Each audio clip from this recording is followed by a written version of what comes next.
Very good morning to all. ഇന്നത്തെ ക്ലാസ്സിൽ നമ്മൾ ഡിസ്കസ് ചെയ്യാൻ പോകുന്നത് സെമി കണ്ടക്ടേഴ്സിൻ്റെ ക്ലാസിഫിക്കേഷനാണ്. മെയിൻലി സെമി കണ്ടക്ടേഴ്സിനെ രണ്ടായിട്ടാണ് ക്ലാസിഫൈ ചെയ്തിരിക്കുന്നത്, intrinsic semi conductors and eccentric semi conductors. എന്താണ് ഇൻട്രിൻസിക് സെമി കണ്ടക്ടേഴ്സ് നോക്കാം. A semiconductor in its purest form is called intrinsic semiconductor.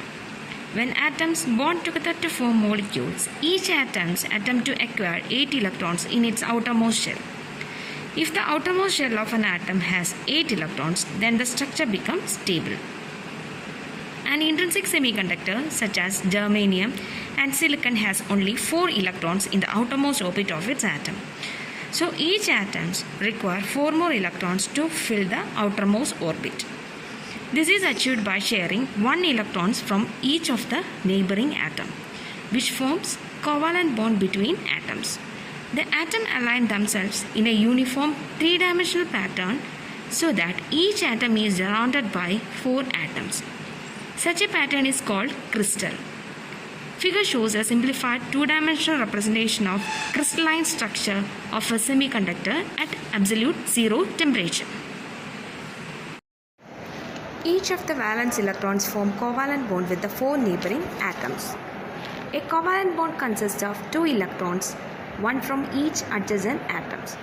At absolute zero temperature, all valence electrons are tightly bonded to the parent atom. So no free electrons are available for conduction, and so an intrinsic semiconductor behaves as a perfect insulator at absolute zero temperature. At room temperature, some of the covalent bonds in the semiconductor break due to thermal energy. This makes a few free electrons which are free to move in the crystal in order to constitute conduction. Hence, resistance of semiconductor decreases with increase in temperature. That is, it has negative temperature coefficient of resistance. Now we are going to discuss about eccentric semiconductors. The characteristics of a semiconductor can be altered by the addition of certain impurities into it. These impurities can alter the band structure so as to change the electrical property of the material. The process of adding impurities to a semiconductor is known as doping. The dopant semiconductor is called an eccentric semiconductor. The process of doping increases either the number of free electrons or hole in a semiconductor. Generally, 2 types of impurities are available. First one, impurity atom having 5 valence electrons, that is pentavalent impurity atom, and second type, impurity atom having 3 valence electrons, that is trivalent impurity atom. Depending on the type of impurities used, eccentric semiconductors are classified into N-type semiconductor and P-type semiconductor. Figure shows the structure of an crystal structure of an N-type semiconductor. Semiconductors are formed by doping pentavalent impurities are known as N-type semiconductors. The addition of pentavalent impurity atom create a large number of free electrons in the semiconductor crystal. When a small amount of pentavalent impurity such as phosphorus, which has 5 valence electrons, is added to the germanium crystal, 4 of these electrons form covalent bond with 4 neighboring germanium atoms. The 5th electron has no chance of forming a covalent bond. Therefore, for each phosphorus atom added, 1 free electron will be available in the germanium crystal. This extra electron is detached from the phosphorus atom will be available as a carrier of the current.